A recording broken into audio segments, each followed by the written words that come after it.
Despite my passion for it, bodybuilding almost made me quit it back in the day. Fed up with conventional wisdom, I was tired of not getting results, while constantly being hungry, although force-feeding myself numerous daily meals. Continually waiting for the next and craving any sugary junk, I had my mind preoccupied with food virtually 24/7. Besides not making gains and being far from lean, I felt groggy, permanently lacking energy. All my efforts seemed pointless and the iron lifestyle appeared nothing but unfruitful self-torturing. Luckily, however, when all my hopes were gone, I stumbled on the wisdom of two old-school legends, Vince Gironda and Serge Nubret. The first methods allowed me to implement the latter's tactics, particularly the OMAD eating pattern, immensely improving my physique and unveiling bodybuilding much different from that presented by the mainstream. Doing so became a pivotal life moment, and though it occurred gradually, it made me never turn back, proceeding for 7+ years. Furthermore, it ignited my desire to create content and share my experience with you. Also, to eventually write a book providing maximally detailed explications on utilizing this regimen as a powerful body recomposition and self-development tool. Called OMAD Gains, the book is mainly inspired by and dedicated to all the people who found that content helpful, and now it's on Amazon. Due to this and some YouTubers attempting to deny OMAD's miraculous benefits, I decided to update those videos. To be cohesive as possible, this one focuses on the body recomposition side of things. Starting with my definition of the OMAD plan, it discusses my diet and training and how that changed/evolved throughout the years. It also gets into my results, including photos from before and after I started eating like this.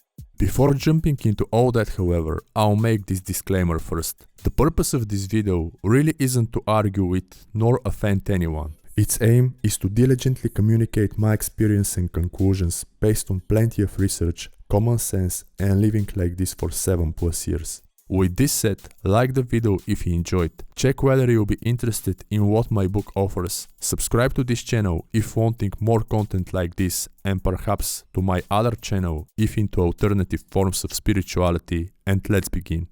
What is OMAD? If you search on the internet, you'll find that nowadays people regard various things as OMAD. It seems to be one of those come and go trends in the biohacking/keto/paleo community. Yet, as one of the first who started speaking about its benefits on so many levels, I stick to its original concept, namely fitting my entire caloric and supplement intake within a single meal, hence not having anything during the fast, anything besides 1. Coffee and tea, which nowadays I don't really drink, and 2. B12 shots that are obviously not food. While not commenting on them, I don't think differently arranged IF protocols are exactly OMAD. In my humble opinion, everything with an extended feeding window, either by supplementation and or buttered coffee or tea, moves away from the original concept. It might be close and even help you OMAD adapt, but it's not the same. One example is Ori Hofmekler's warrior diet, another is to drink buttered coffee or shake during the fast and have your meal later. It might be close, but it's not the same. So when speaking of OMAD in all my content, I mean precisely what I described. Nothing more, nothing less. Though it may seem odd, I firmly believe including this clarification becomes increasingly essential the more we move into the future. I really prefer to not confuse anyone with titles that do not resonate with my actual content and experience. That. Simple as it sounds, I follow a very intuitive way of eating and this seldom changes. For the most part, that's purely meats, beef and chicken, eggs, butter, whey isolate and whole dairy, which used to be sour cream, but nowadays is delicious homemade butterfat yogurt. One reason for the latter is that the sour cream tends to put me in ketoacidosis. Occasionally, I swap out the fats for quality veggies and smart carbs aka safe starches. I also tend to do this more extensively during the winter or if my sleep quality starts suffering. The reason is that carbs stimulate serotonin production and help with sleep. Whenever doing carbs, I eliminate all fat and dairy, having literally no amounts of those. Indeed, I never ever combine them even when cooking. Actually, I firmly believe that's the dumbest thing you can do despite your eating ways. While the whole mechanism behind that is addressed in my book and deserves a separate video, here I'll only say this. Stacking fats on top of carbs has a compounding effect. It opens the cell way too much, leading to some exponential fat storage.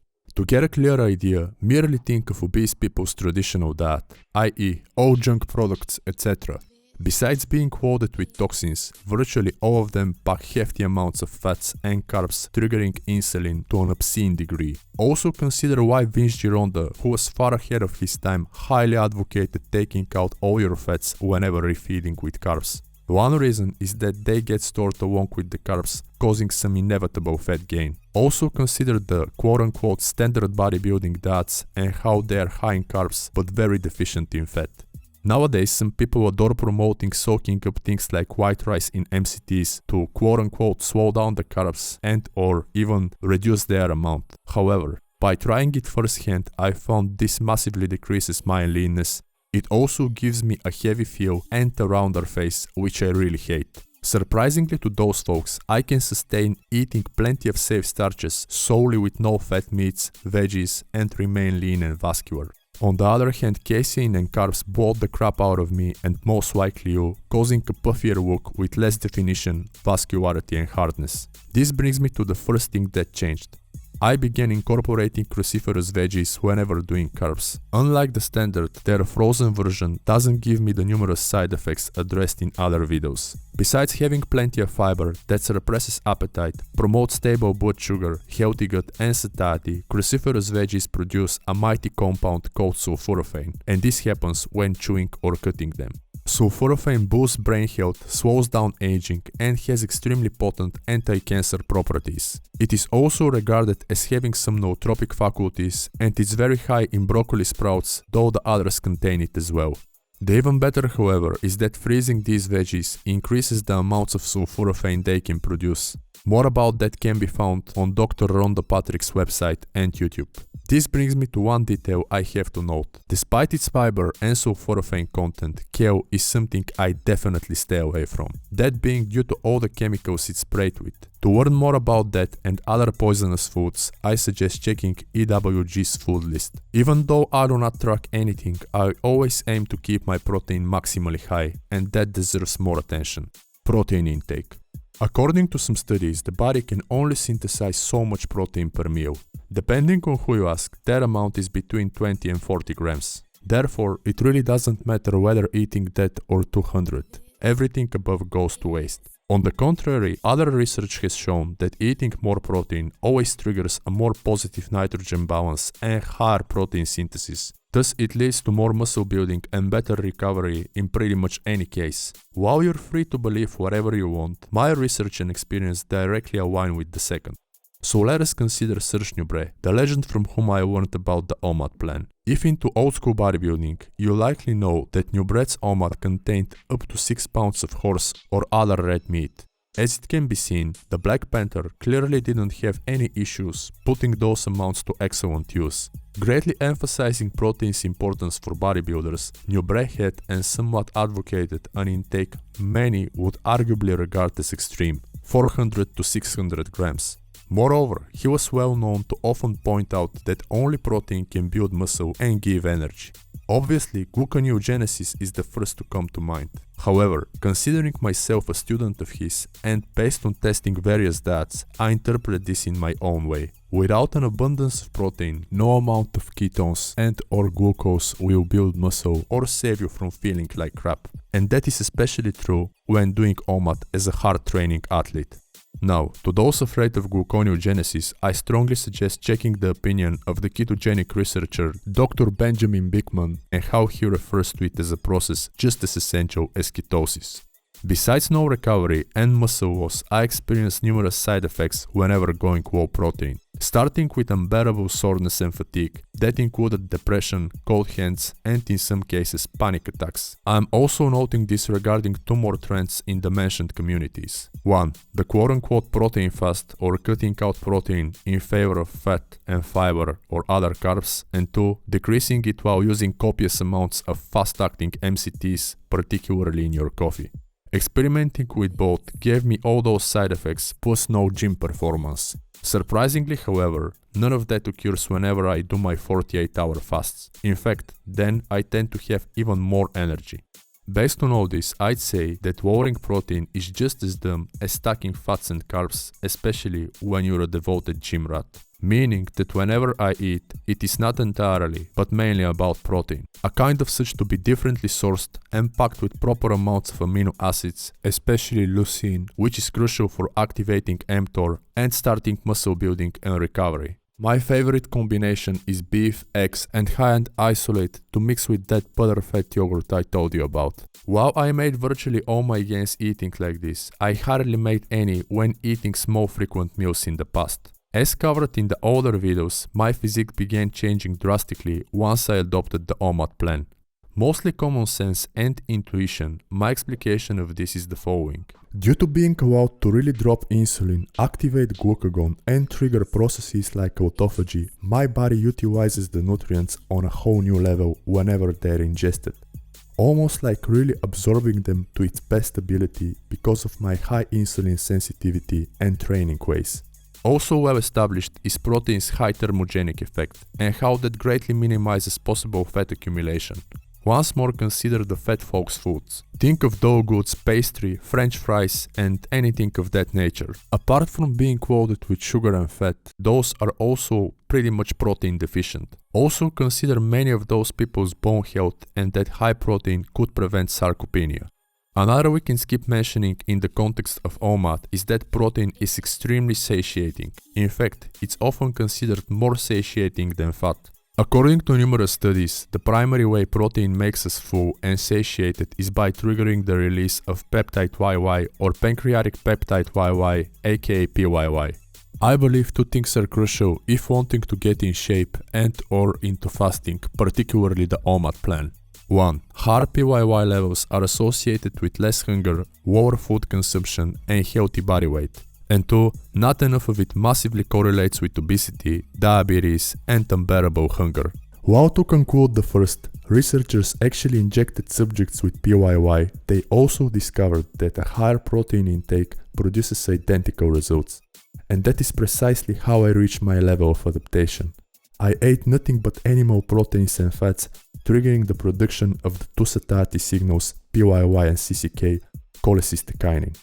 Training. Like my dad, my training is also very straightforward. Done with light weights, it is 100% fasted and based on high volume, prioritization, maximum intensity and very high frequency. In a nutshell, this usually means several things. I'm saying usually because I stopped visiting the gym for 2+ years, doing nothing but calisthenics and home training with free weights. Since the reasons for this are explained in another video, I'll move to the first thing. 1. I use the least amount of resistance but broad spectrum of exercises and pieces of equipment. Even that those are mainly cables, machines and, nowadays, resistance bands, I also don't shy away from multi-joint movements, or at least I do not, as long as they do not make my butt and midsection grow, like off-the-floor deadlifts and heavy back squats. I work with high rep sets, usually that's between 15 to 20. Yet, if planning to do a riskier movement later, I might begin with a few 30 rep sets, and the reasons for this are 3. A. To really warm up the whole area and the joints, ensuring everything runs smoothly. B. To actually establish a strong mind-muscle connection right from the start. And C. To keep the tension constant for extended periods. Apparently, the more that happens, the more bioavailable nutrients from my OMAD get into the muscle. Preliminarily filling a muscle with blood makes isolating and connecting to it mentally much easier and even natural. It also makes training exceedingly safer, forcing the usage of less resistance while getting superior pumps. 3. I spread that volume wisely. The least developed segment of a muscle always gets the most stimulation, and then is the next in that order, etc. Meaning that the less developed an area is, the more often, the earlier in the session, and with more volume I'll hit it. Essentially, all that could be summed up by saying this: dragging the maximum amounts of blood, thus nutrients, into the target areas while using the least amount of resistance, or getting the highest quality pumps in the easiest and safest possible manner. It's what allows me to shape my physique, despite my genetic predispositions, height and large bones. Another that happened after transitioning to the described eating ways was adopting all this in a double split fashion. Hence, I train twice a day in about 90% of the cases. I also take virtually no rest, supersetting 2 or more exercises. As a matter of fact, I kinda strive to do the entire session as some of a giant set. Besides causing my body to burn more stored energy, this also proved to be extremely beneficial to my mental health, performance and overall well-being. Results. Besides making all my gains, this approach greatly improved my overall look. There literally isn't something on my body that doesn't look far better. Starting with my physique and skin, this proceeds with not having pimples nor permanently sweating. It also includes my face, which besides being more symmetrical and oddly enough appropriately sized, looks far better and more alive than when finishing school. Close to 13 years older, now I look and feel much younger without the drugs I relied on back then. Surprisingly, I also no longer get sick as I used to every winter. The worst I got in that period was a cold a few times, some of which I cured with 48-hour fasts. The last to note is that despite getting more muscular, I became much lighter. Before implementing all mentioned, I weighed about 230 pounds. Now I stay in the 200-205 range, and that's even if eating the mentioned carbs for a month.